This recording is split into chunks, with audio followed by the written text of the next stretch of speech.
Let's start with you, Akriti. Why did you want to join the army? What is the decision? Hey everyone. Firstly, I would like to convey my sincere thanks to having both of us here on this forum, Women Redefining Power. So as far as my journey goes, I come from a very serene yet resilient valleys of Jammu and Kashmir, where we have grown up listening to the stories of valor, sacrifice, and patriotism. I belong to a family deeply rooted in armed forces and civil services. So I believe in that environment, uniform isn't just admired, it's revered. So if I remember, during my childhood days, I was in class 7th. Since class 7th, I believe, I used to put my signature before my name, writing captain before it. So I believe it wasn't a joke, it was a reality. So this one word captain became my North Star, which guided me through my academics, be it school and engineering days. While I believe there was no plan B, it was very clear, loud and clear to me, it was only and only olive greens. So I had an ambition, put it on my sleeve, and when it changed to stars on my shoulders, I never knew it. So here I am, and that's my story. And let's come to Wing Commander Vyomika Singh. You're a helicopter pilot. You could have been anything else. Why did you choose this, this profession? Good afternoon, everybody, and thank you for giving me this opportunity. It's an honor to see you all and speak to you. And I'm honored that I'm in the blue uniform and I'm speaking to you. Grateful to the Indian Air Force. Yeah, please tell us your backstory.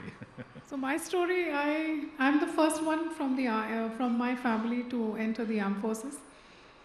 Something similar, class 7th. My name is Vyomika, so the name was discussed in the class and somebody said, yes, Vyom means sky and you will own the sky. So since then there was the idea got seeded in my thoughts. And since then I was fascinated with the sky. I would look up and look at the skies, make, the designs in the clouds. And my study room used to face a window through which I could see the aircrafts landing. So I used to draw the insignia of on the tail planes, were drawn on the back of my notebooks, a little distracted. And then whenever the light used to go, I would wait for the power cut so that I can run up to my terrace with a torch. And I had the science reporter book, the magazine used to come, if anybody of you would remember. It had the sky of the month as a center sheet. I would take that with a torch and run up. So I was always fascinated with the skies and the aeroplanes. And being from Delhi, I have seen the aircrafts during 26th January parade doing fly past, so I was very, very fascinated, and since then I've been wanting to be in the skies. Pradeep? My question is to Colonel Akriti, since you are among the first women officer, the commanding officer of the Indian Army. Share us something about it, how the journey has been to an officer to this. Coming from J&K, yes, being the first woman officer from the J&K and commanding in the operational area right now, the journey has its own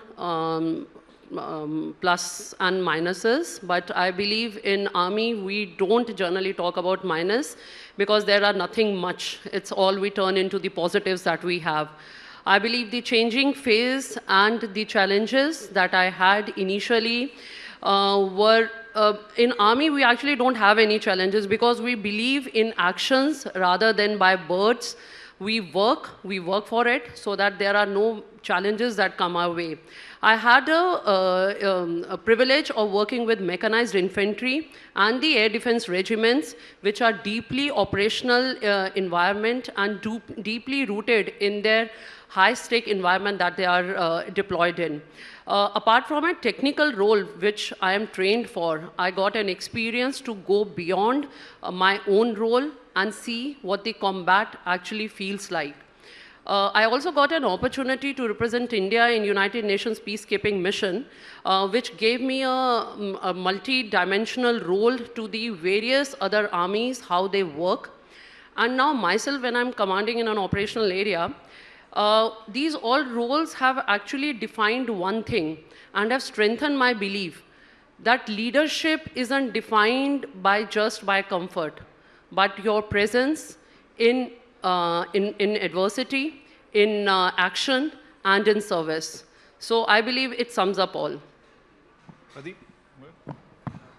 Wing Commander Vyomika, you've flown in one of the toughest terrains of India, you being a helicopter pilot, and we were just chatting over lunch. You mentioned about your experience in one of the rescue operations in Arunachal Pradesh. Can you throw some light on it? Can you share for our audience? Yes, the beauty of being a helicopter pilot is you're not limited to runways. So I have flown in the plains or the seas of Jamnagar. I have flown in the plains and the desert of Jodhpur. I have flown in Arunachal Pradesh. I have flown in Jammu and Kashmir Valley. One of the most beautiful flying I have done in Sikkim. So in Arunachal, there was in year 2020, peak winters, we had a operational mission where we had to rescue or retrieve certain materials which was stuck at the edge of a 10,000 plus peak. It was a treacherous terrain, so there was no other way but to retrieve it through the helicopters. So I led a 2-aircraft mission. We were 5 of us in the team, and we would take the Garud commandos as well as the technical members, and we would take them and drop them at the ledge at where the equipment was, and we will leave them for 3 years, go back, then come back after 3 years to pick them up and the material that they have retrieved. The most challenging part of this this mission was that there was no place to land. The equipment had entirely, it had taken the entire ledge. I had a very small bit of land where I could just place my skid like this. So balancing that there and also flying in that weather without doors, I was wearing double gloves. I know, I remember my nose had frosted and I had the snowflakes on my eyelashes. But then it was one of the best learning curve I have had in my helicopter tenure or the life as a helicopter pilot. The teamwork, the kind of josh you see in the people who are in your team, and the kind of longing that people have when we used to leave the team members there and come back. And even if it would be half an hour delayed because of weather, we had that yearning for those team members that we have to go and get them back. So the kind of camaraderie we had with the other services also, there was Rashtriya Rifles and there was ITBP also there. So we saw that everybody who's in uniform, maybe the color is different, but there's tricolor inside our hearts, all of us. We were all Indians there, and it was such a beautiful accomplishment that we all had together. That is one of the most memorable ones. Another round of applause for that as well. I'm going to ask you, and I'm just putting a bit of statistics into this. I was checking with my colleague as to what is the percentage of women in the armed forces. And the statistics are quite interesting and revealing also. The Indian Air Force has 13.69% of women as officers. This excludes the medical and dental branches. In the Indian Army, you have, I think, 3.97% officers as women. Again, this is minusing the medical and dental branches. And in the Indian Navy, around 6% of officers as women. So in some senses, you'll continue to be somewhat of a minority in some of these forces. And that's my question to you, Colonel Akriti, is has your presence in the army firstly brought about a change, opened doors for other women? What would be your advice? How different is the forces now as when you joined? What is the big difference you noticed? I believe the very fact both of us are sitting here has definitely not only changed the titles, but it has changed the belief. From who can and what ifs to it has changed to yes, I can and I will.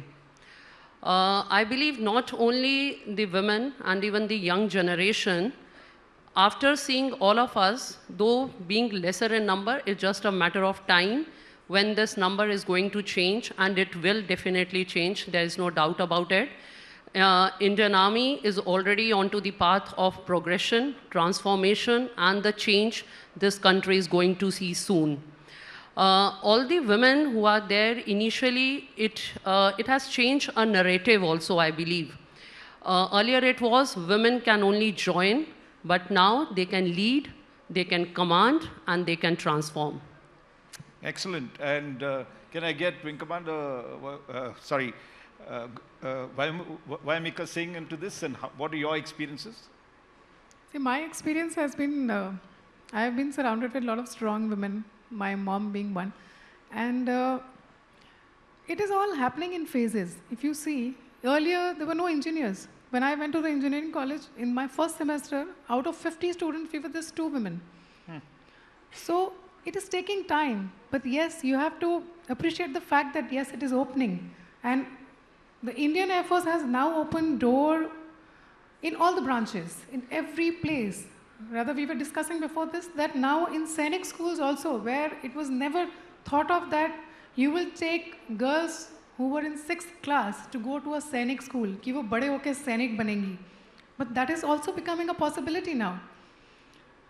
So I think it is a very, very positive change, and it is definitely a must welcome one, and it is welcome from the entire strata of the society. A person who is a businessman wants कि उसकी बेटी business woman बने. A person who is in Air Force चाहता है कि उसकी बेटी Air Force officer बने. So I think it is now spread. The fact that we all are here sitting in this summit, we are all looking forward to it. That yes, we want that change happening, and we are the ones who will bring it. You know, it's interesting that you mentioned that you're from engineering. You are also an engineer in that sense.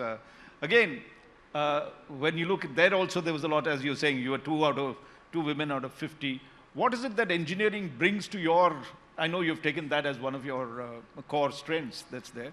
How does it change your perspective when you're doing jobs like this? Having a degree of engineering, handling situations that could get you into combat. What is the difference does it bring to you?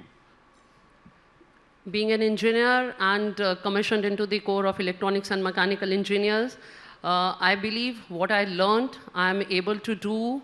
And Indian Army, I feel very fortunate enough that Indian Army has given me this opportunity, wherein right now commanding an EME battalion and doing your own core technical work. So it can't be more satisfying than what we have been trained for, what I learned during my engineering days, and I'm able to deliver in the most thick of the situation, in the operational area right now. It can't be more satisfying than this. And for you, Wing Commander, being an engineer and a pilot, knowing what's going to happen to your helicopter if it does happen. Not really direct, but yes, being an engineer gives you a bent of mind. It gives you a problem-solving attitude. So I think that's what really helped me in being a very, very, I take pride in saying that I am a very accomplished and very happy helicopter pilot who has never felt that this is a new mission. I'm always ready, and always I believe that I will be able to take this on, come what may. Pradeep? My question to both of you is, both of you officers have served more than 2 decades, close to 2 decades in the military, yes, I guess. So, can you please share something, the defining moments basically of it, or maybe the turning point that shaped you as a leader, or maybe the commanding, as an officer basically? Can you share some of the defining moments of the entire 2 decades of career? They have about 20 of them, but it's okay, you can take one. Okay, defining moments, as I've already mentioned about the journey, if I actually mention about, I have been fortunate enough, really blessed that my organization has given me plethora of opportunity while those serving in mechanized units, air defense units, be it in administrations, going abroad in UN missions. I have got variety of experience, be it in operational or in administrative roles, which not only define you as a person, but as an officer, and finally turn you into a leader. It's not a one-day job. It takes time, and over a period of time, you get shaped to work for what is desired out of you. I believe being a leader and what all I have learned throughout my entire service, I really feel fortunate enough, and all thanks to my Indian Army, that I could stand shoulder to shoulder with one of the finest officers, soldiers of the Indian Army, be it from any terrain, be it from any strata of services and arms. They have always been there, who held my hand, who guided me, and have trained me, and has made me capable of sitting here so that we can take on anything for what we are prepared for. Indian Army is always there to take care of our nation. We are geared up for that, and we will deliver whenever asked for.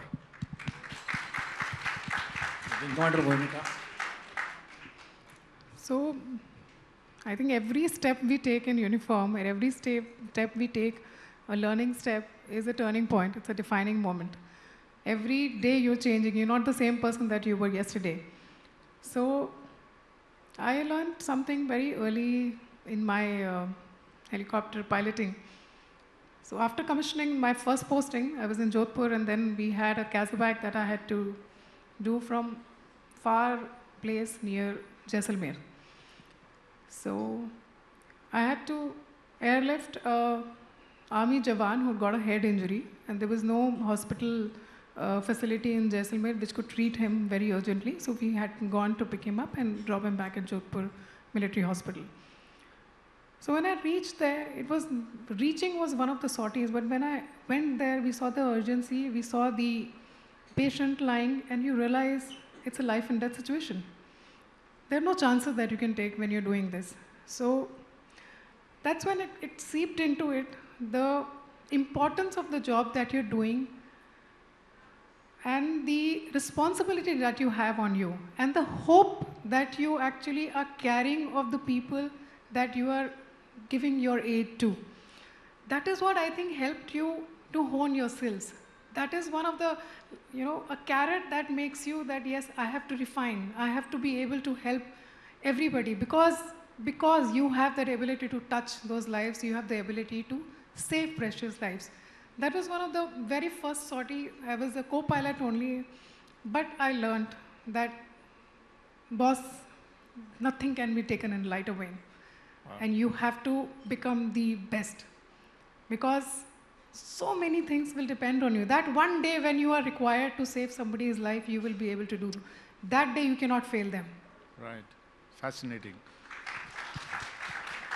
Colonel, you must have had a lot of these experiences. I know you're in combat situations, so you can't speak too openly about it. But let's take you a little back, like the wing commander went. And were there any instances that stayed in your memory that, you felt this is the moment, this is what and was inspirational for you, particularly early in your career?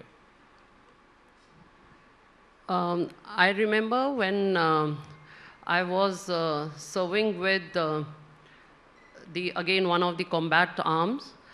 At that time, the Op Balakot had happened, and Op Zafran was taking place. There were certain preparations that were happening.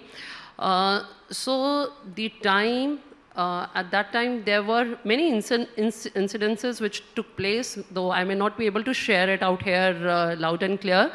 But then, yes, the question that he has asked, I would just like to answer it in just a simple way is, the way we are trained for and the kind of responsibility that we have for the lives of men working with us as a team, the kind of trust that we have, the way we lead from the front, the way we are prepared, geared, and the way we train together. I think that confidence that gives us that we can actually meet any kind of eventuality. So stating only one incident wherein I say it was a life and death kind of a situation may not be correct. There are many incidences which come to light. It will be not correct on my part only highlighting one incident, because as on today also, every day is like a test for preparedness. Every day is like resilient. You are leading under pressure. But yes, still standing tall, taking care of your men who are there with you, who are standing tall with you, full And of women? josh. And Yes. taking care of your men and women. Yes, yes, men, women. Okay, not to Yes. sound that gender biased. Yes, taking care of men, women, and my families who are there with me, standing tall with me. And yes, we all are happy, smiling, and a lovely family that we have. We are driving and there to thrive. Thank you. Wonderful. And we can see why the Indian Armed Forces are so respected, the kind of confidence and maturity and the kind of passion that you'll speak with. Final question, because we've just got about 4 minutes left. Wing Panda, we'll start with you. And when you all joined the forces, the percentage of women in the forces was far, far less than what it is now. What would your advice be to a young person who's just maybe graduated like you did, or about to enter, wants to enter the forces? What would your advice be to her? What would be your insights to her? I think my advice to every young woman who is listening would be to be fearless. Believe in yourself. You will be able to achieve whatever you think. Believe in your thoughts. Believe in your capabilities. Yes, you will need to build them up, but so make a roadmap, have a dream. I think you should write it down with timelines, then work backwards, and there you will have your vision, and you will be able to make it a life goal and achieve it. There is nothing that anybody cannot do, men or women. And we're going to turn that question to you. What happens if a young Akriti comes and now is wanting to join the forces? What would you be advising her to do? Yes, definitely. I have got good advice for all the young boys and girls who would like to join Indian Armed Forces. First, the safety, honor, and welfare of your country comes first, always and every time. Be bold, be courageous, be confident. Write your own notebook. Choose your own label. Choose courage over comfort. Dreams don't come with expiry dates, but yes, they do demand commitments. So be strong enough to face the world and know your potential, because at the end, you owe a duty to your country. Thank you, and Jai Hind. I would like yes, to please, add please a add. little- I would like to add a little thing for anybody who's really aspiring to be a part of the olive green or the blue or the white. The Indian Armed Forces is a family which gives you ample opportunity with open hands to become whatever you want to. I'm not only a helicopter pilot, I am a composite package. I'm a mother, I'm a wife, I'm a sister, I'm a daughter. I'm an adventurer. I have done scuba diving, I have done mountaineering, I have done sailing. You name it, and you have the opportunity to do it. So I think the Indian Armed Forces is the place for anybody who wants to do adventure, who wants to do engineering, who wants to fly, who wants to do contribute in the education side, or anybody who's very happy doing accounting. So being in uniform is not only about flying or being an engineer, as we both are sitting here. There are so many other opportunities. Please do find out more about it, and you will be very pleasantly surprised. Come join us. Well, we've got a minute left, and I'm going to, you talked of both boys and girls, right? When I asked you that question. So let's just stick to, we don't, Right. This is a women's summit. So what would your advice be to a girl who's about to join the army? Advice to the girl? Yeah. I believe the very fact I am sitting here proves that nothing can stop you if you are convinced about your passion, about your dream, about your goal. Yes, nothing comes easy. You have to work for your dreams. You have to be driven. You have to be passion-oriented. If you don't have passion, you lack passion, then nothing can take you where you want to. Destiny is one thing, but I believe your decisions decide your destiny. So take charge of your things And I'm sure there is nothing that will stop you. We say, we write on our status, be bold, be unstoppable, so be the one. I always say someone has to be, so maybe that someone can be you and has to be you. Just believe in yourself, put on that smile on your face and just work for it, and I'm sure there will be no limit that is going to stop you. Wow. Let's give them a very, very warm round of applause. We have never felt so proud, so inspired by you all. God bless and keep serving the... You want to say something? Yes, I would, like any event in the Indian Armed Forces, we always end the event by saying Bharat Mata Ki Jai. I will urge all of you to kindly say Bharat Mata Ki Jai 3 times with me. Bharat Mata Ki Jai. Bharat Mata Ki Jai. Bharat Mata Ki Jai. Thank you, Jai Hind. Jai Hind. Thank you very much.